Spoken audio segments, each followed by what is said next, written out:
Budget পেশ করা হয়েছে গতকাল সংসদে। সেটা নিয়ে কথাবার্তা বলবো এখন। এই বাজেটটা মূলত ৫৫তম ২০২৬-২৭ বাজেটটা। এটা ঘোষণা করেন অর্থমন্ত্রী আমির খসরু মাহমুদ চৌধুরী নাম। বাজেটের শিরোনাম হচ্ছে গণতান্ত্রিক, মানবিক ও অন্তর্ভুক্তিমূলক অর্থনীতির অভিযাত্রা। বাজেটটি কার্যকর করা হবে ১ জুলাই ২০২৬ সালে। এখনো কিন্তু কার্যকর হয় নাই। আর পাশ করবে হচ্ছে ৩০ জুন ২০২৬ সালে। বাজেটের মোট পরিমাণ হচ্ছে ৯,৩৮,০০০ কোটি টাকা। আর ঘাটতি বাজেট আছে এখানে ২,৪৩,০০০ কোটি টাকা। ঘাটতি বাজেট মানে আয় আর ব্যয়ের মধ্যে যে ডিফারেন্সটা আছে ওইটাই হচ্ছে ঘাটতি বাজেট। যাই হোক, জিডিপির প্রবৃদ্ধির লক্ষ্যমাত্রা ৬.৫%, মূল্যবৃদ্ধি ৭.৫%। জিডিপি হচ্ছে ৬৭.৫ লাখ কোটি টাকা। রাজস্ব আয়ের সম্ভাব্য লক্ষ্যমাত্রা ৬,৯৫,০০০ কোটি টাকা। বার্ষিক উন্নয়ন কর্মসূচি হচ্ছে এডিবি ৩,১৬,০৭৫ কোটি টাকা। যাই হোক, এই যে আয় হচ্ছে যে বাজেটটা পাশ করা হয়েছে এই বাজেটের মধ্যে থেকে আয় মানে সরকারের আয় হবে হচ্ছে ৬,৯৫,০০০ কোটি টাকা। এটা সরকারের আয়। আর সরকারের সবচেয়ে থেকে বেশি আয় হবে হচ্ছে মূল্য সংযোজন কর থেকে অর্থাৎ ভ্যাট থেকে। ২ নম্বরে আছে আয় ও মুনাফা থেকে। যাই হোক, ৩ নম্বরে ৪ নম্বরে এগুলো পড়ে রাখেন। শীর্ষ ৫ যে খাতটা আছে আয়ের সেটা। মেন হচ্ছে এই প্রথমটা সর্বোচ্চ যেটা আয়ের মূল্য সংযোজন করা অর্থাৎ ভ্যাট। আর সরকারের ব্যয় হচ্ছে ৯,৩৮,০০০ কোটি টাকা, যেখানে সরকার সবচেয়ে থেকে বেশি ব্যয় করবে শিক্ষা খাতে।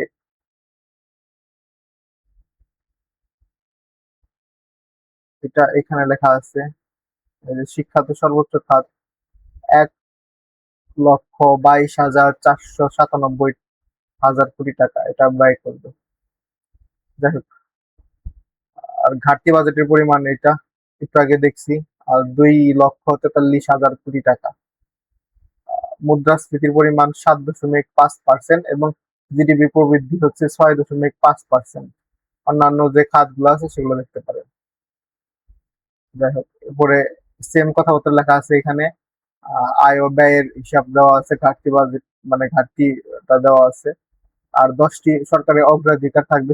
১ নম্বরে সবার জন্য উন্নয়ন, ২ নম্বরে সবার জন্য মানসম্পন্ন শিক্ষা ও স্বাস্থ্যসেবা, তারপরে সার্বজনীন সামাজিক সুরক্ষা, ৪ নম্বরে বিনিয়োগ নির্ভর কর্মসংস্থান ও উৎপাদনমুখী অর্থনীতি, ৫ নম্বরে সাশ্রয়ী ও সহজীকৃত ব্যবসা পরিবেশ, ৬ নম্বরে আর্থিক খাতের স্থিতিশীলতা, ৭ নম্বরে জ্বালানি নিরাপত্তা, ৮ নম্বরে তথ্য ও যোগাযোগ প্রযুক্তির বিকাশ, ৯ নম্বরে প্রাণ, প্রকৃতি, পরিবেশ ও পানি ব্যবস্থাপনা, ১০ নম্বরে স্বচ্ছ, দক্ষ ও জবাবদিহিতাপূর্ণ প্রতিষ্ঠান ও প্রশাসনিক ব্যবস্থা। এগুলা সরকারের ১০টা অগ্রাধিকার উল্লেখ করা আছে।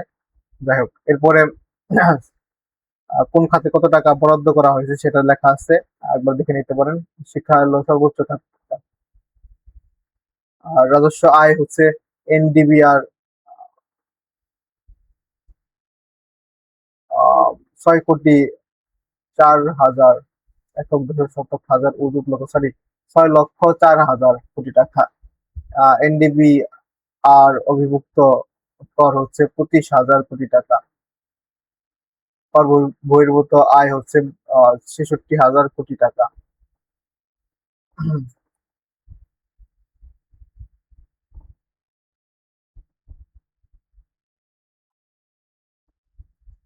বাজেটে করমুক্ত আয়ের সীমা এটা দেওয়া আছে। সাধারণ সীমা হচ্ছে ব্যক্তি শ্রেণী ৩,৭৫,০০০ কোটি টাকা, ৭৫,০০০ টাকা।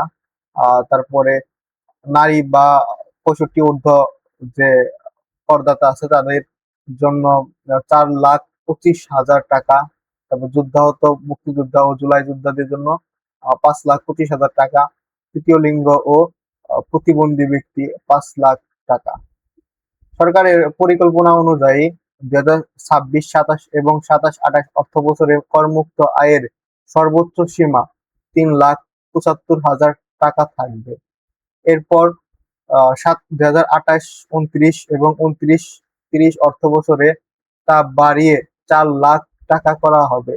আর 2030-31 অর্থ বছরে সাধারণ করদাতাদের জন্য করমুক্ত আয় সীমা আরো বৃদ্ধি করে 4,50,000 টাকায় উন্নত করার লক্ষ্য নির্ধারণ করা হয়েছে। প্রতিবন্ধী ব্যক্তির বাবা-মা বা আইনানুগ অভিভাবকের করমুক্ত আয়ের সীমা প্রত্যেক সন্তান বা পোষ্যের জন্য 50,000 টাকা করে বেশি। যাই হোক, এই থেকে আমরা এমসি গুলো দেখি। 1 নম্বর, জাতীয় সংসদের বাজেট পাস হয় কত তারিখে? বাজেট পাস হয় হচ্ছে 30 জুন। 30 জুন বাজেট পাস হবে, আর 1 জুলাই থেকে এটা কার্যকর করা হবে। বাজেট শব্দের মূল অর্থ কি? বাজেট শব্দের মূল অর্থ হচ্ছে ফলে। তারপরে ব্যয় করার পূর্ব পরিকল্পনাকে কি বলে? বাজেট বলে। বাজেট বলতে বোঝায় আগামী আর্থিক বছরের সম্ভাব্য আয় ও ব্যয়। বাংলাদেশের বাজেট সাধারণত ঘাটতি বাজেট, মানে আয়ের তুলনায় ব্যয় বেশি থাকে। ঘাটতি বাজেট কাকে বলে? আয়ের তুলনায় ব্যয় বেশি। বাংলাদেশের প্রথম বাজেট পেশ করেছিলেন কোন ব্যক্তি? তাজউদ্দিন আহমেদ। বাংলাদেশের জাতীয় আয় গণনায় দেশের অর্থনীতিকে কটি খাতে ভাগ করা হয়? 19টি খাতে। 2026-2027 অর্থ বছরের বাজেট বাংলাদেশের কততম বাজেট? এটা 55তম বাজেট। 2026-27 অর্থ বছরের বাজেটের স্লোগান কোনটা? একটু আগেই বলছি যে গণতান্ত্রিক, মানবিক ও অন্তর্ভুক্তিমূলক অর্থনীতির অভিযাত্রা।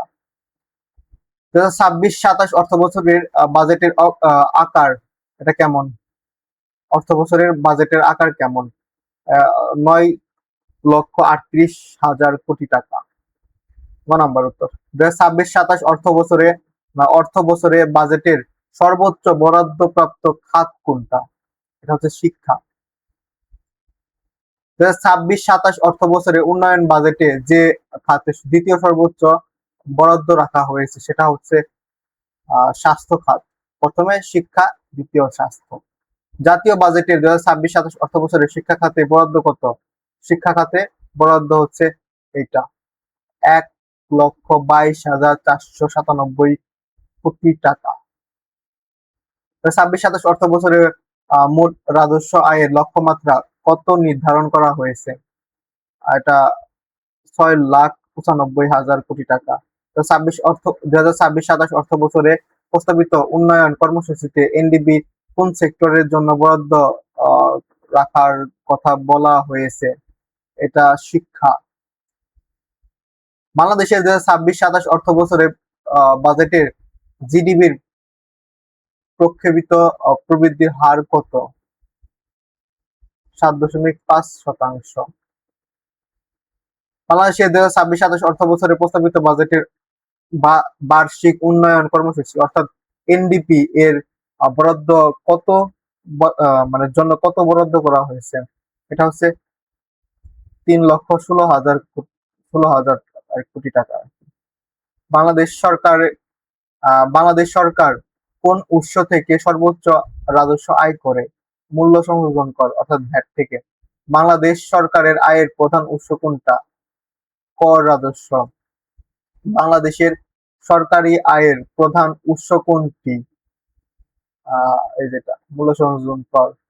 মূল্য সংযোজন কর একটি পরোক্ষ কর। বাংলাদেশের মূল্য সংযোজন কর অর্থাৎ ভ্যাট কবে প্রত্যাপন করা হয়? এটা প্রথম প্রত্যাপন করা হয় 1991 সালে। দেশের ভেতরে প্রশাসনিক কাজ পরিচালনার জন্য সরকারের যে ব্যয় হয় তাকে কি বলে? তাকে বলা হয় রাজস্ব ব্যয়। তো 26-27 অর্থ বছরে বাজেটে সর্বোচ্চ বরাদ্দ কোন খাতে? শিক্ষা খাতে। বাংলাদেশ সরকার ব্যয়ের প্রধান খাত কোনটি? শিক্ষা খাত। 2026-27 সালের বাজেট অনুযায়ী ব্যক্তি কর দাতার ক্ষেত্রে কর মুক্ত আয় কত টাকা, বা এটা এভাবে বলা যায় এবছর বাজেটে সাধারণ ব্যক্তিদের করমুক্ত আয় সীমা যেটা হবে 3,75,000 কোটি টাকা। বাংলাদেশের মহিলাদের জন্য করমুক্ত বাৎসরিক ব্যক্তিগত আয়ের সর্বোচ্চ সীমা কত? এটা 4,25,000 টাকা। গ্যাজেটভুক্ত যুদ্ধাহত মুক্তিযোদ্ধাদের করমুক্ত ব্যয় সীমা কত? 5,25,000 টাকা। ঢাকা ও চট্টগ্রাম সিটি কর্পোরেশনের এলাকার ন্যূনতম আয়কর কত? ন্যূনতম আয়কর হচ্ছে 5,000 টাকা। বাংলাদেশ অর্থনীতির প্রধান খাত কি? আয়কর। বাংলাদেশের অর্থনীতির প্রধান খাত কি? আয়কর। 32 নম্বর, বাংলাদেশে সরকারের অর্থ বছর কবে থেকে বাংলাদেশ সরকারের অর্থ বছর কবে থেকে কবে, মানে অর্থ বছরটা এক্সাক্ট ডেট এটা হলো 1 জুলাই থেকে 30 জুন, অর্থাৎ 1 জুলাই কার্যকর হয় আর ওই বাজেটটা 30 জুন পর্যন্ত কার্যকর থাকে পরের বছরে। যাই হোক, 33 নম্বর, বাংলাদেশের অর্থ বছর কোনটি? জুলাই থেকে জুন। বাংলাদেশের অর্থ বছর শুরু হয় কোন মাসে? জুলাই থেকে। বাংলাদেশের আর্থিক বছর কোনটি? July June. From which date fiscal year financial year start in Bangladesh? বাংলাদেশে কোন তারিখ থেকে অর্থ বছর শুরু হয়? এটা হচ্ছে 1 জুলাই।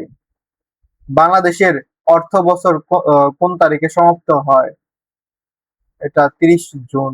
বাংলাদেশের অর্থ বছর হিসাব করা হয় 1 জুলাই থেকে পরের বছর 30 জুন পর্যন্ত।